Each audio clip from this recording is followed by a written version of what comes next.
Mumbai's criminal underworld, it used to have these unwritten rules, this code. But that all changed. It was completely reshaped by one man's just ruthless ambition.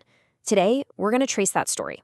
The story of Dawood Ibrahim and his journey from a back alley smuggler to India's most wanted terrorist, a rise that would forever scar the face of organized crime in the country. So picture this. It's 1981. Dawood Ibrahim is standing over the body of his older brother, Sabir, and he makes this vow. And look, this wasn't some empty threat. This was a declaration of all-out war, one that would drench the streets of Mumbai in blood and kick off a brand new, terrifying era of gang violence. Okay, so to really get how this all happened, you've got to go back with me to the 1970s. Dawood Ibrahim was actually the son of a police constable, a pretty honest one at that. But he wasn't interested in his father's uniform. What really caught his eye were the local gangsters. I mean, these were the guys with the fancy watches, the imported cars, the kind of power to shut down a whole market with just a look. That's the power he wanted. And you see, this is where you can really see the massive shift that was happening in the underworld. The old-timers, guys like Haji Mastan and Kareem Lala, they were all about smuggling, sure, but they had a code. There were rules. It was a business. But Dawood and his crew, totally different story. For them, brutal, public violence wasn't the last resort, it was tool number one. The old rules? Yeah, they were about to get rewritten in blood. So what kicked this all off? It really boils down to an act of pure, simple greed. At the time, Dawood was basically a nobody, just a foot soldier for the powerful Pathan gang.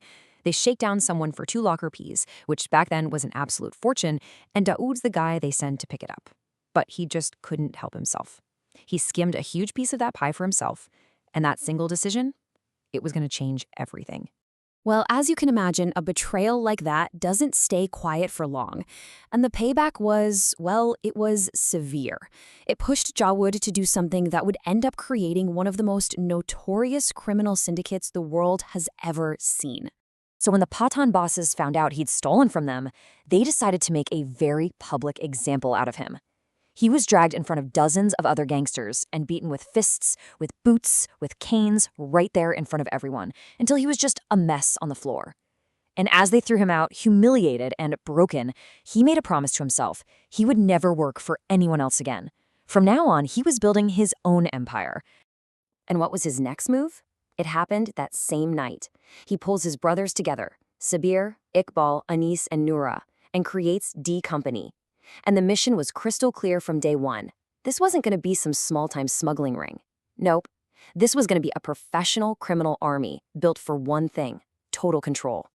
So now you've got D Company. It was only a matter of time before they went head-to-head with his old bosses, the Pathans. The streets of Mumbai basically turned into a war zone. And all of this set the stage for one of the most audacious, just shocking acts of violence the city had ever witnessed. All right, let's set the scene. The date, September 6th, 1983. We're in the Mumbai Sessions Court, and the place is absolutely packed, crawling with cops. And right there in the witness box is Amirzada. Remember him? He's one of the Pathan leaders, one of the guys who ordered that public beating. Surrounded by all that law enforcement, he probably thought he was invincible. He was dead wrong. See, Dawood was smart. He knew any known hitman would get stopped at the door. So what does he do? He picks an assassin that nobody would look at twice. David Pardesi, a skinny kid who looked like he should be in a college classroom, not a courtroom. He just strolls through the security, through the crowd, and gets closer and closer to the witness box, completely invisible. Pardesi gets right up to the witness box, leans in close, and delivers one final, chilling message straight from the boss. These were the last words Amirzada ever heard. And just like that, Pardesi pulls out a gun and shoots on Mirzada again and again, right there in front of the judge, the police, everyone. Total chaos. But through all the screaming and the panic, the message to every single gangster and cop in India couldn't have been clearer. If you're an enemy of Dawood Ibrahim, there is nowhere you can hide, not even a courtroom full of cops. So after pulling off something that insane, Dawood had cemented his power in Mumbai. But he also knew the clock was ticking. There was a Supreme Court arrest warrant hanging over his head. So in 1985, it was time for his next big play. He packs up and moves to Dubai. But make no mistake, this wasn't retirement. This was a corporate relocation. From the safety of Dubai, he started running D Company less like a street gang and more like a Fortune 500 company, a multinational corporation of crime, with him as the CEO, untouchable by Indian law. And man, did business boom. Just think about this. By 1995, D Company's estimated annual turnover was a mind-blowing 2,000 crore rupees. We're talking hundreds of millions of dollars. This was way beyond a local gang. This was a massive global criminal enterprise.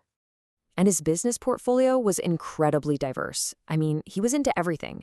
He had legitimate-looking fronts in real estate, shipping, even garment exports. He was even financing Bollywood movies. And all of that was used to launder the money from his real business: extortion, drug trafficking, and arms smuggling. So at this point, Dawood is at the top of his game. He is a kingpin, the CEO of crime. But his story takes one final, dark turn. And this is the chapter where the gangster decides to become something else entirely, a global terrorist. It all comes to a head in late 1992. The Babri Masjid is demolished, and India is just ripped apart by communal riots. And in all that chaos, Pakistan's intelligence agency, the ISI, sees a golden opportunity. They reach out to Dawood in Dubai. The deal was simple. They'd give him protection, help him expand his business globally. And what did they want in return? Just one thing: access to his massive smuggling network. The one he'd built for gold and electronics, they wanted to use it to bring in weapons and RDX. And Dawood, seeing a chance for more power, more money, and what he saw as some kind of twisted revenge, he said yes. On March 12, 1993, Mumbai saw the horrifying results of that deal with the devil. A coordinated series of 12 bomb blasts tore through the heart of the city, hitting places like the Bombay Stock Exchange and the Air India building. The human cost was just unimaginable. In just a few hours, 257 people were dead. Innocent people just going about their day. And on top of that, more than 1,400 people were injured, many of them scarred and maimed for the rest of their lives. The city was basically a war zone. That one day changed everything. It was his final, horrifying transformation. He wasn't just a gangster anymore. He wasn't just a smuggler. By deliberately targeting and killing hundreds of civilians, Dawood Ibrahim had become, without a shadow of a doubt, a terrorist. You know, ironically, that act of terror also ended up shattering his own empire from the inside. Key Hindu members of D Company, like his right-hand man Chota Rajan, couldn't stomach it. They split off, calling themselves patriotic dons, and started their own bloody war against their former boss. And as for Dawood today, well, he's still a fugitive. The widespread belief is that he's living in Karachi, safely sheltered by the Pakistani state. And all of this really leaves us with one final, very sobering question to think about. Dawood's story is, for sure, about one man's limitless ambition and his lust for power.